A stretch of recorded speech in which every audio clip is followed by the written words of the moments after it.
नमस्कार, आप देख रहे हैं आज तक। मैं हूं आपके साथ नवजोत रंधावा। बंगाल में बदलाव के साथ बदले की सियासत पर आज हम आपको दिखाएंगे हमारी एक खास पेशकश। बीजेपी अध्यक्ष जेपी नड्डा के काफिले पर हमले ने ममता सरकार को कटघरे में खड़ा कर दिया। कानून व्यवस्था को लेकर उस पर अब सवाल भी उठ रहे हैं। आखिर नौबत यहां तक कैसे आई? क्या बंगाल में वोट युद्ध छिड़ गया है? बम, बारूद और बदले वाला बंगाल, बदलाव के साथ बदले की सियासत वाला बंगाल।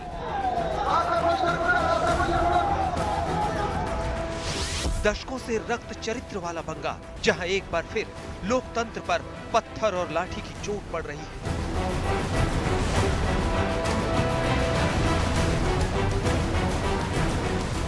कानून व्यवस्था पर अराजक भीड़ हावी है।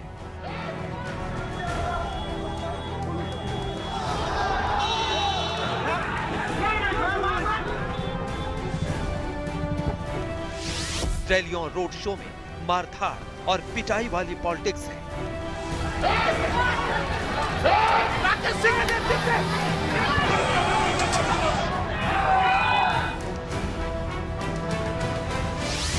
खाकी पर खादी का रंग चढ़ने के आरोप लग रहे हैं।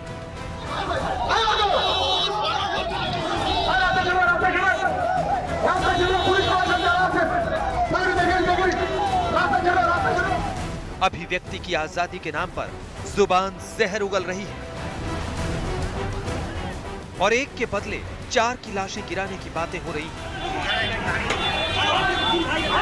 सीएम की जुबान भी बहक रही है। राजनीतिक रण में राजधर्म पर सवाल उठ रहे हैं।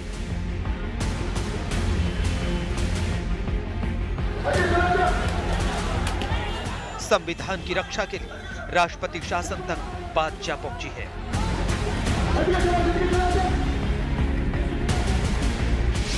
बंगाल के बवाल का शोर दिल्ली तक और दिल्ली से पूरे देश में गूंज रहा है।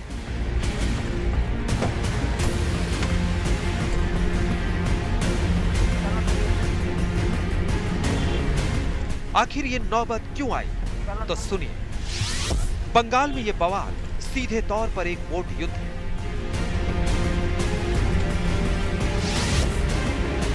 अगले साल यानी 2021 में पश्चिम बंगाल विधानसभा के चुनाव होने वाले हैं। 2094 सीटों में से बीजेपी ने 200 से ज्यादा सीटें जीतने का लक्ष्य रखा है। बीजेपी ने सत्ता पर काबिज ममता बनर्जी को पश्चिम बंगाल से उखाड़ फेंकने का ऐलान कर दिया है। लोग भारतीय जनता पार्टी के साथ है, लोग मोदी जी के साथ है, लोग आशीर्वाद देना चाहते हैं। यहाँ वेस्ट बंगाल में 4 से 40 पहुंच गए। अब अंतिम छलांग लगानी बाकी है और वो हम 2021 में आप लोगों के आशीर्वाद से लगाएंगे। यहाँ ममता जी की सरकार को उखाड़ फेंकेंगे और कमल खिलाएंगे इस बात को। दूसरी तरफ बीजेपी की इस सियासी हुंकार के जवाब में मुख्यमंत्री ममता बनर्जी आग बबूला है।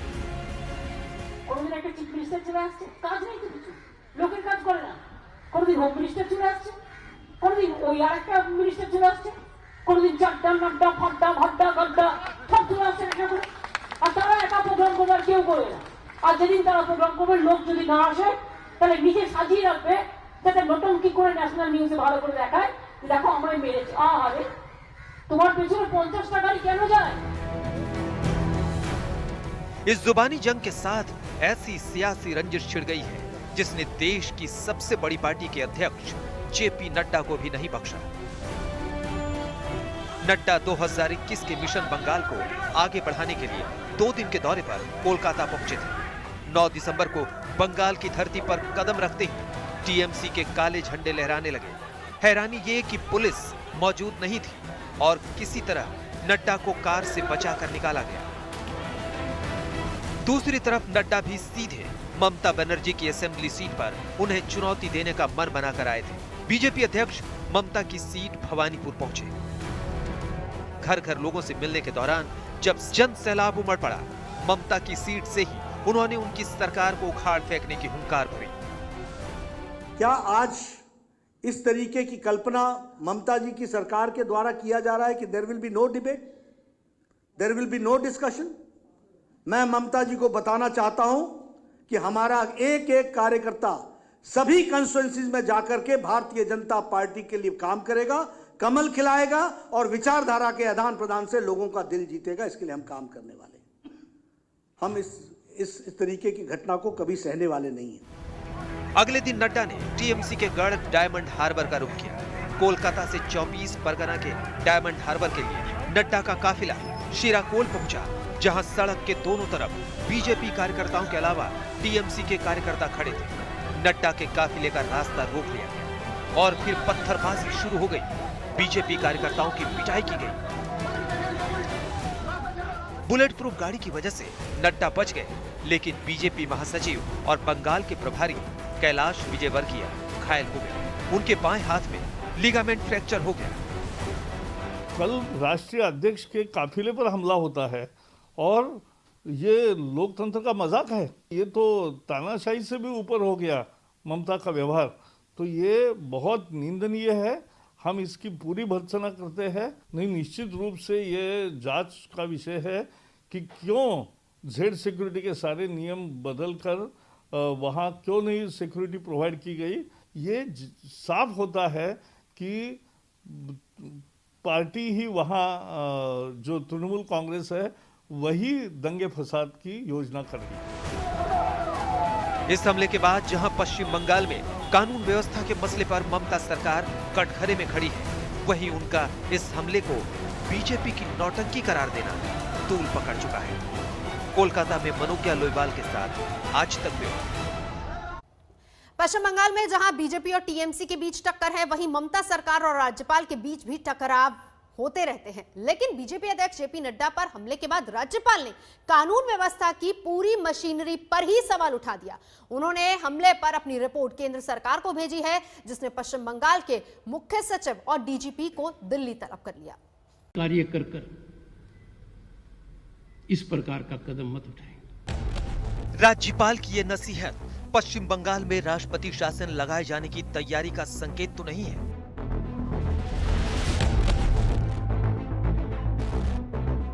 बीजेपी अध्यक्ष जेपी नड्डा पर हमले के बाद से ही राज्यपाल जगदीप धनखड़ एक्टिव है। खुद को संविधान का रक्षक बताते हुए राज्यपाल ने हमले के फौरन बाद राज्य के मुख्य सचिव और डीजीपी को शाम 6 बजे राजभवन तलब कर लिया था।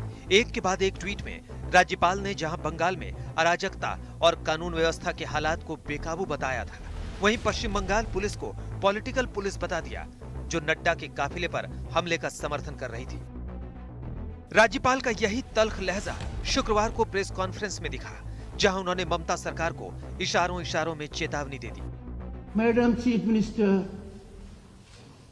Please don't play with fire of this nature. This is too dangerous to be acceptable by anyone who believes in Indian Constitution, who believes in rule of law। आपने शपथ ली है उस संविधान के तहत काम करने की जिसका प्रियम्बल मैंने पढ़ा है। यदि अगर आप इस रास्ते से भटकती हैं तो मेरे दायित्व की शुरुआत होती है। ममता बनर्जी का राजभवन से टकराव अक्सर होता रहा है, मगर अब जो हो रहा है वो किसी बड़े राजनीतिक भूचाल का संकेत दे रहा है। ऐसी आशंका है कि क्या बीजेपी अध्यक्ष जेपी नड्डा के काफिले पर हमला ममता बनर्जी को भारी पड़ने वाला है? क्या केंद्र सरकार राष्ट्रपति शासन लागू करने का संवैधानिक अधिकार आजमा सकती है? क्या बंगाल में विधानसभा का चुनाव राष्ट्रपति शासन के अधीन लड़ा जाएगा? फिलहाल ये कयास हैं, लेकिन राष्ट्रपति शासन लगा तो 43 साल बाद बंगाल में ऐसा होगा। इससे पहले अप्रैल 1977 में कांग्रेस के सिद्धार्थ शंकर रे की सरकार को बर्खास्त किया गया था।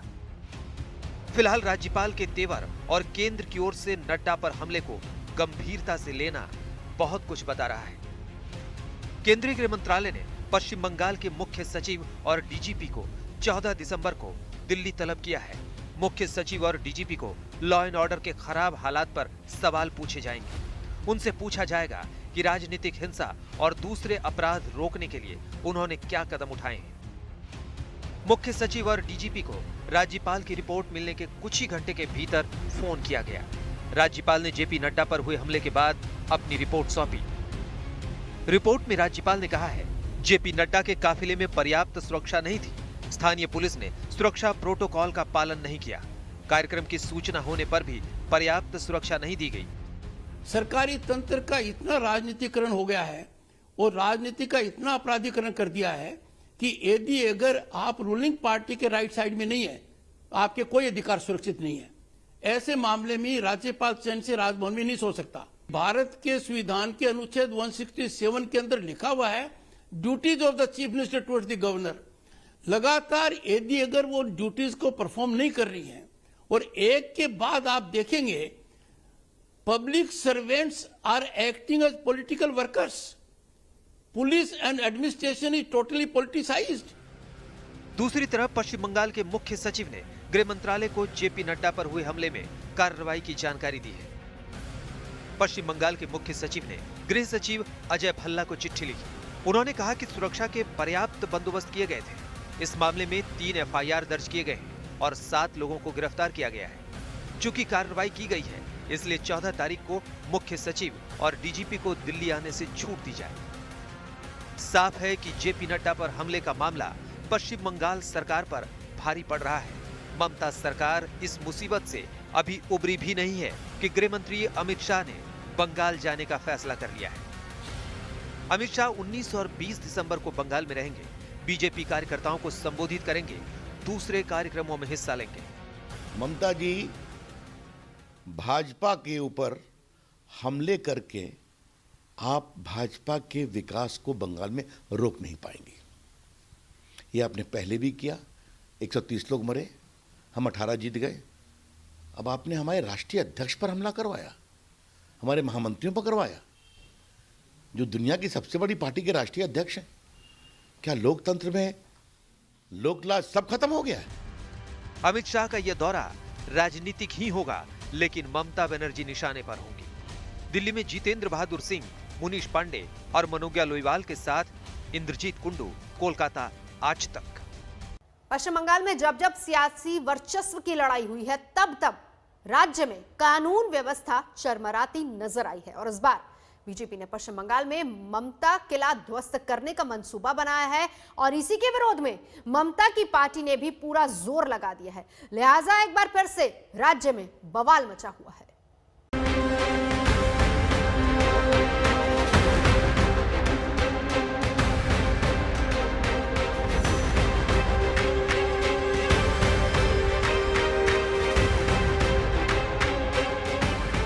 बंगाल में राजनीतिक रंजिश और हिंसा का लंबा इतिहास रहा है। जेपी नड्डा से पहले भी बीजेपी के बड़े नेता हमले का शिकार हो चुके हैं। 2019 में कोलकाता में अमित शाह के रोड शो के दौरान हिंसा भड़क गई थी।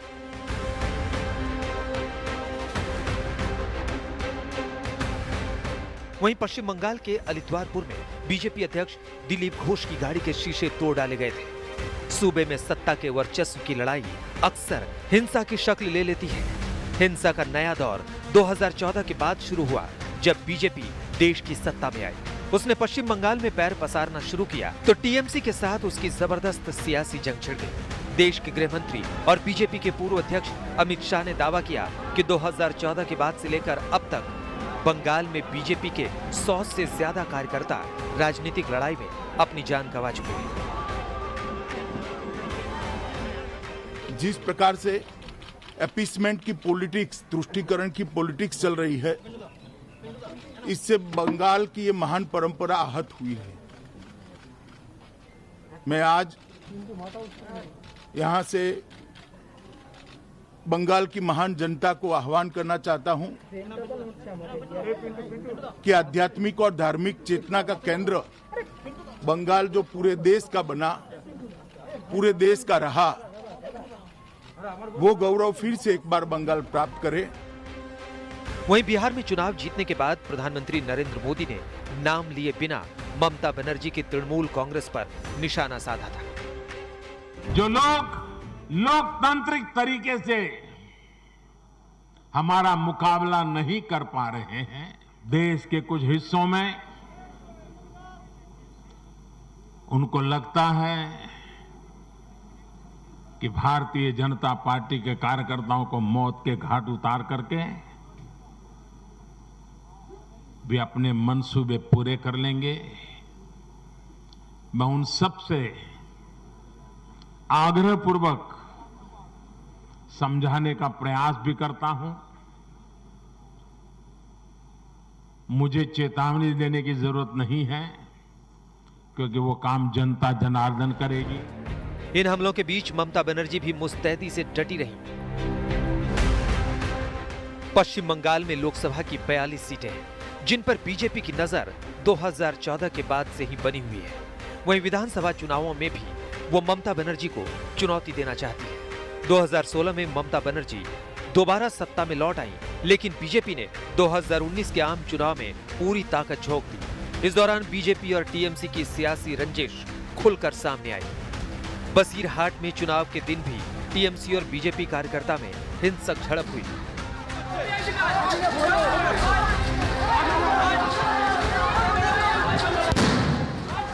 बीजेपी और टीएमसी की ये सियासी लड़ाई आज भी जारी है।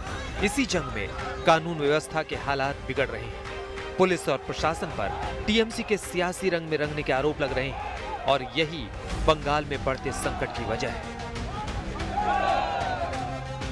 मनोज्ञा लोईवाल के साथ इंद्रजीत कुंडू, कोलकाता, आज तक।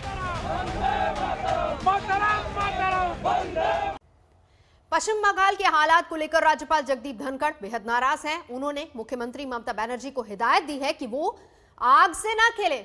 मेरी सहयोगी अंजना ओम कश्यप ने उनसे खास बातचीत की। धनखड़ जी, बहुत स्वागत आपका आज तक पर। मेरा पहला सवाल आपसे यही, आपने कहा है कि ममता बनर्जी को समझना होगा, जहां से वो अपने काम को भूलेंगी वहीं से मेरा दायित्व शुरू होता है।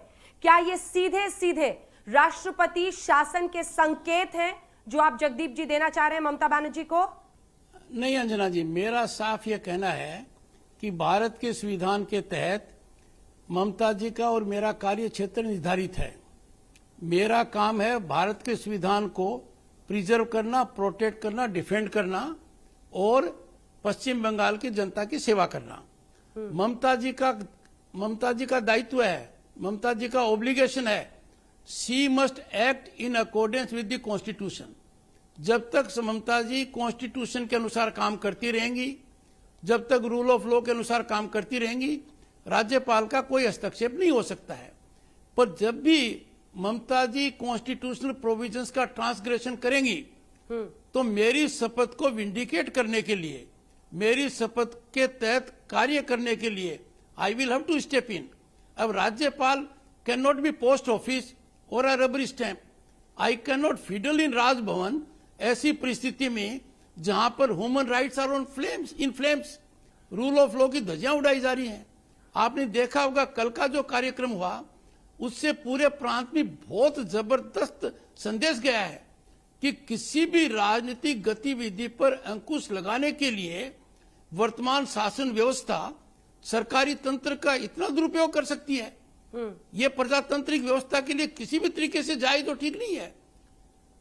ऐसी व्यवस्था होना हमें शर्मसार करती है। जी, लेकिन संविधान तो इस पे बहुत स्पष्ट है ना सर, कि चुनी हुई सरकार के हाथों में ही प्रशासन के बागडोर होंगे और सरकारी तंत्र होगा।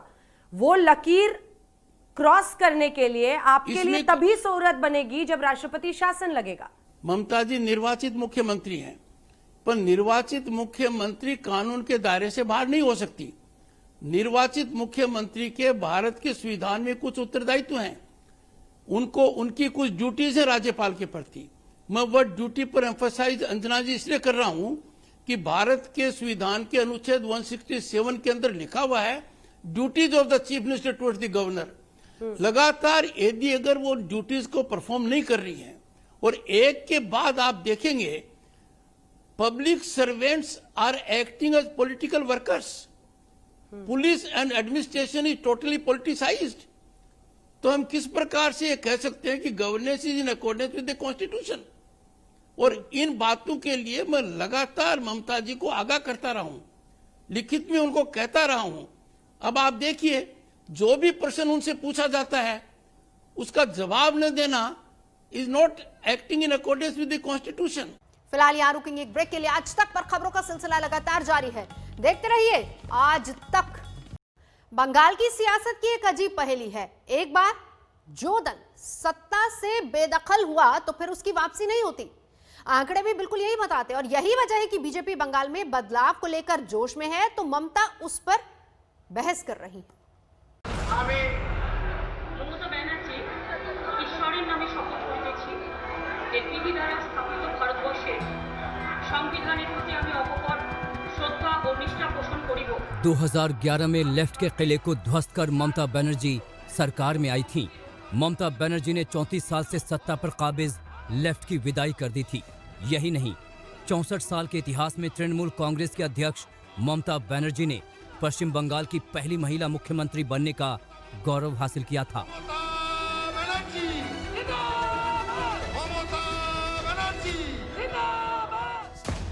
इस जीत से पहले ममता बनर्जी और उनके कार्यकर्ता लेफ्ट के वैसे ही हमलों का शिकार हुए थे जैसे हमले अब पश्चिम बंगाल में देखने को मिल रहे हैं। तब ममता बनर्जी ने बदला नहीं बदलाव का नारा दिया था। अब बीजेपी बदलाव के साथ ही बदले की बात कर रही है।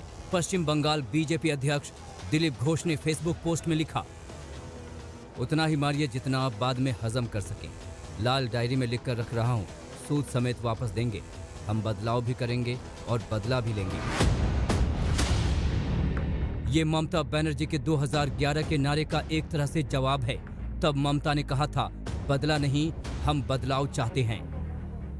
डेमोक्रेसी में इस प्रकार हिंसा की कोई जगह नहीं है, लेकिन बंगाल में ऊपर से नीचे तक हर जगह हिंसा ही हिंसा है। कारण कि जो सरकार यहाँ सत्ता में है, सत्ता छीन जाने के डर से सत्ता में जमे रहने के लिए हिंसा को ही अपना पॉलिसी बना लिया है। इसलिए यहाँ जब तक ये सरकार रहेगी, यहाँ शांति और स्वाभाविक स्थिति आना बहुत मुश्किल है। चुनाव भी स्वाभाविक होना मुश्किल है। बीजेपी के ऐसे बयान सूबे के सियासी माहौल को गरमा रहे हैं। टीएमसी के हमलों को बीजेपी बड़ा मुद्दा बना रही है। वहीं ममता ने बीजेपी पर बाहरी होने का टैग लगा दिया है। যত ছোট ছোট হোটেল আছে পাড়ায় খোঁজ রাখুন, সব উঠেছে এবং তারা কারা কারা, কেউ বাংলার লোক নয়। বাংলার ইলেকশন হিম্মত থেকে বাংলা দিয়ে করুন। বাংলার ইলেকশনের বাইরের গুন্ডা কেন আসবে? বহিরাগত গুন্ডাদের আটকান, বাংলাকে বাঁচান, এটা আপনাদের কাছে আমার আবেদন থাকবে। ममता के लिए बीजेपी से ये लड़ाई आर पार की लड़ाई है। पश्चिम बंगाल का सियासी इतिहास कुछ ऐसा रहा है कि यहाँ बदलाव का मतलब पूरी तरह से बदलाव होता है। यानी एक बार जिस सियासी दल का सुपड़ा साफ हुआ तो फिर उसकी वापसी नहीं होती। 30 अप्रैल 1977 तक सिद्धार्थ शंकर रे कांग्रेस सरकार के मुख्यमंत्री थे। उनकी सरकार बर्खास्त हुई तो फिर दोबारा पश्चिम बंगाल में कांग्रेस की वापसी नहीं हुई। 21 जून 1977 को सीपीएम के ज्योति बसु ने पश्चिम बंगाल की सत्ता संभाली। उसके बाद 34 साल तक बंगाल में लेफ्ट का शासन रहा। 2011 में ममता बनर्जी ने लेफ्ट की सरकार को बेदखल किया। उसके बाद लेफ्ट की वापसी नहीं हुई। अब बीजेपी ने ममता सरकार के खिलाफ मोर्चेबंदी कर ली है। मैं तो आज इसलिए सुरक्षित हूं क्योंकि हमारे पास बुलेट प्रूफ गाड़ी, अन्यथा किसी कोई गाड़ी नहीं छूटी जिस पर अटैक नहीं हुआ है। ये गुंडा राज जो हमें देखने को मिला है, इसको नस्लो नाबूद करना है और प्रजातंत्र को यहाँ पर खिलाना है। पश्चिम बंगाल के सियासी इतिहास को देखते हुए बीजेपी ने पूरी ताकत झोंक दी है। प्रधानमंत्री नरेंद्र मोदी से लेकर गृह मंत्री अमित शाह और जेपी नड्डा ने ठान लिया है कि वो बंगाल में कमल खिला कर रहेंगे। आज जब पीछे मुड़कर 10 साल के बाद देखते हैं तो मां, माटी और मानुस का नारा तुष्टीकरण, तानाशाही और टोलबाजी में परिवर्तित हो गया है। पश्चिम बंगाल के इतिहास को ममता से बेहतर कौन समझ सकता है। ममता जानती हैं कि एक बार सत्ता हाथ से निकली तो फिर वापसी करना लगभग नामुमकिन होगा। यही वजह है कि अपना गढ़ बचाने के लिए ममता किसी भी हद तक जाने को तैयार हैं। मनोज लोईवाल के साथ इंद्रजीत कुंडू, कोलकाता, आज तक।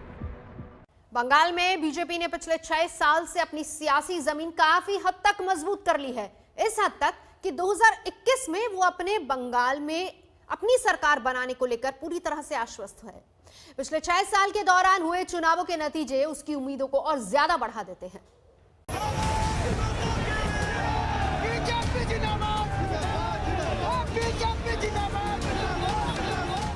2014 के चुनाव के बाद पश्चिम बंगाल में बीजेपी का ग्राफ चढ़ता जा रहा है, लेकिन तृणमूल कांग्रेस भी हर विधानसभा चुनाव और लोकसभा चुनाव में अपना प्रदर्शन बेहतर करती रही है।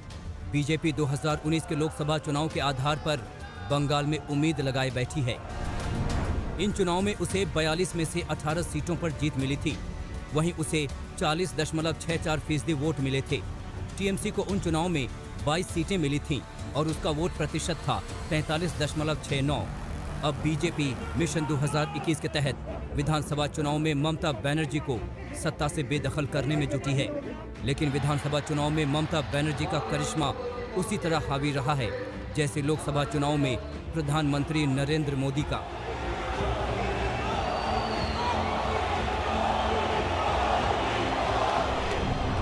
2016 के विधानसभा चुनाव में राज्य की 294 सीटों में से ममता की पार्टी ने 211 सीटें जीतकर प्रचंड बहुमत हासिल किया था। वहीं बीजेपी को महज 3 सीटें मिली थीं।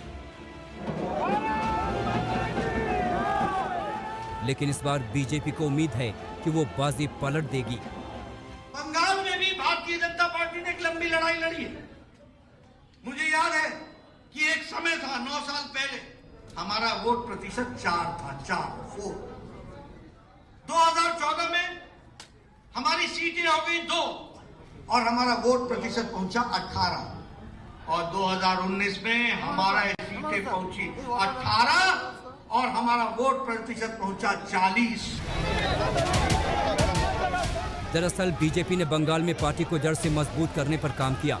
ग्राम पंचायत से लेकर जिला परिषद तक उसने पार्टी कैडर को खड़ा किया, भावनात्मक मुद्दों को उठाया और अमित शाह जैसे बड़े नेताओं ने घर घर जाकर उनका हौसला बढ़ाया। इसका नतीजा स्थानीय निकाय के चुनाव में भी देखने को मिला। 2018 के स्थानीय निकाय के चुनाव में भले ही बीजेपी को टीएमसी के मुकाबले काफी कम सीटें मिली, लेकिन वो दूसरे नंबर की पार्टी बन गई। बीजेपी की बढ़ती ताकत को देखते हुए अब ममता बनर्जी ने अपनी तैयारी तेज कर दी है। विधानसभा चुनाव से पहले तृणमूल कांग्रेस ने फैसला किया है कि वो बीजेपी के हिंदुत्व का मुकाबला बंगाली गौरव से करेंगी। अब टीएमसी नेताओं ने भी बीजेपी को बार बार बाहरी कहना शुरू कर दिया है। इंद्रजीत कुंडू, कोलकाता, आज तक। बंगाल में बदलाव का नारा बुलंद कर रही बीजेपी ने विधानसभा चुनावों में 200 से ज्यादा सीटें जीतने का लक्ष्य तय किया है। तो मिशन 200 प्लस के लिए बीजेपी ने अपनी रणनीति भी तैयार कर ली है और उसके मुद्दे भी तैयार हैं।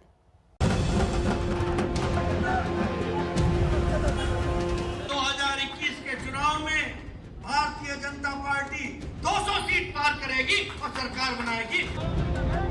2021 के लिए बीजेपी ने लक्ष्य तय कर लिया है और अब उसे हासिल करने के लिए पूरी ताकत लगा रही है। जेपी नड्डा के 2 दिन का दौरा इसी की शुरुआत थी। इस दौरान पहले जहां उन्होंने ममता बनर्जी के इलाके पर धावा बोला, तो वहीं उनका अगला पड़ाव था अभिषेक बनर्जी का इलाका डायमंड हार्बर।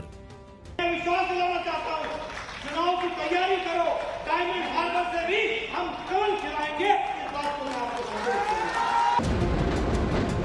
अब बीजेपी के मिशन 200 को आगे बढ़ाने के लिए 19 दिसंबर को अमित शाह बंगाल पहुंच रहे हैं। 2 दिन के दौरे में सियासी लड़ाई और आगे बढ़ेगी।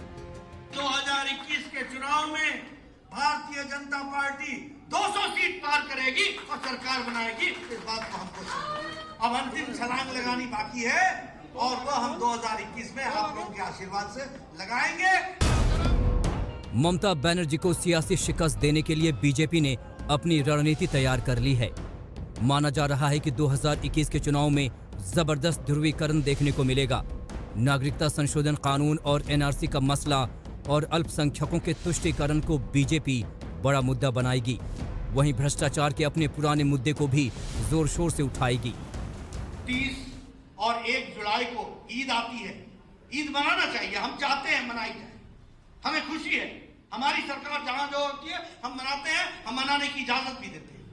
लेकिन 30 तारीख को ईद मनाने की छुट्टी और 30 के बाद आता है 5 अगस्त, जब भव्य राम मंदिर बन रहा होता है तो उस दिन कर्फ्यू लगा दिया जाता है। लेकिन 5 तारीख को लॉकडाउन क्यों लगाया? पश्चिम बंगाल में करीब 27% अल्पसंख्यक वोटर हैं। इनके बीच टीएमसी की अच्छी पकड़ है। कई सीटों पर वो हार जीत का फैसला तय करते हैं, लेकिन इस बार ममता का खेल बिगाड़ने के लिए ओवैसी की एंट्री हो रही है। मैं बंगाल का इलेक्शन लड़ूंगा, क्या करेंगे आप? मैं लड़ूंगा, यूपी का भी लड़ूंगा 2022 में, हर जगह लड़ूंगा मैं। जीत हार तो जनता तय करेगी, मेरे मुकद्दर में तो होगा। मगर ये जो इनका अहंकार है ना कि आप क्यों लड़ते हैं, हमको नुकसान होता है। ओवैसी की एंट्री के साथ समीकरण बदल सकता है। माना जा रहा है कि इसका नुकसान टीएमसी को होगा और बीजेपी को फायदा मिल सकता है। कोलकाता में मनोज लोईवाल के साथ आज तक ब्यूरो। यहाँ रुकेंगे एक ब्रेक के लिए। आज तक पर खबरों का सिलसिला लगातार जारी है, देखते रहिए आज तक। राजस्थान के कोटा के अस्पताल में 24 घंटे के अंदर 9 बच्चों की मौत हो गई और ये कोटा का वही अस्पताल है जहां पिछले साल 100 बच्चों की मौत ने खलबली मचा दी थी। अब एक बार फिर से बच्चों की मौत ने गहलोत सरकार के तमाम दावों की पोल खोलकर रखती है। भूखा मर के भी यहाँ पर अस्पताल में पड़े हुए हैं। कोटे के इस अस्पताल से निकली हुई ये मैयतें उन मासूम बच्चों की हैं जिन्हें ये तक पता नहीं था कि जिंदगी कैसी होती है। सिर्फ 24 घंटे में बच्चों के लिए कब्रिस्तान बन गया था जेके लॉन अस्पताल। 9 शिशुओं की मौत सबको सन्न कर गई। ये कोटा के सबसे बड़े अस्पतालों में एक है। यहाँ बच्चों की लाशें निकलनी शुरू हुई तो सरकार के तंत्र का कच्चा चिट्ठा दहाड़ मारता सामने आया। पूरे सिस्टम की पोल खुल गई। कोटा के जेके लोन अस्पताल की लापरवाही किस कदर है आप देख सकते हैं। यहाँ पर एक छोटे से बच्चे को टेस्ट नहीं हो पाया, जिसकी वजह से यहाँ से उसकी माँ को लेकर जाना पड़ रहा है। आप देख सकते हैं किस तरह से ऑक्सीजन सिलेंडर के साथ में माँ अपने छोटे से बच्चे को लेकर जा रही है। क्या कहा है आपको यहाँ पे? वहाँ पे न्यू कहा कि सुदामा हॉस्पिटल में जाओ, वहाँ जांच करवा के लाओ, बच्चा कुछ भी हो सकता है रात को। बुधवार देर रात 5 बच्चों की मौत हुई, जबकि गुरुवार को 4 बच्चों ने दम तोड़ा। पीड़ित परिवारों का आरोप है कि अस्पताल में लापरवाही चरम पर है, कोई सुनने जानने वाला नहीं। टेस्ट है जो ये हम नहीं जानते ये टेस्ट क्या है, ये लिखा है और टेस्ट सब यहाँ हो गए, केवल ये एक ही टेस्ट करवाना है। अब ये यहाँ पे बंद हो रहा है कोरोना के चक्कर में। नवजात बच्चों की मौत की खबर फैलते ही प्रशासन में हड़कंप मच गया। मंत्री, सरकारी बाबू, विपक्ष सब एक्टिव हो गए। बीजेपी ने सरकार पर लापरवाही का आरोप लगाया। अभी कल 8 घंटे में 9 नवजात बच्चों की मौत हो जाना, ऐसा लगता है कि बच्चों को जिंदगी और मौत के बीच में जूझते हुए बच्चों को अस्पताल में जान बचाने के लिए नहीं ला रहे, वो अस्पताल में मौत के मुंह में ले जा रहे। पिछले साल दिसंबर में ही कोटा के जेके लॉन अस्पताल में 100 बच्चों की मौत हो गई थी। अब फिर दिसंबर है, अस्पताल में वही खौफ वापस लौट आया है। लेकिन लगता है कि 1 साल में कुछ नहीं बदला है। 24 घंटे में 9 बच्चों की मौत खतरे की घंटी है।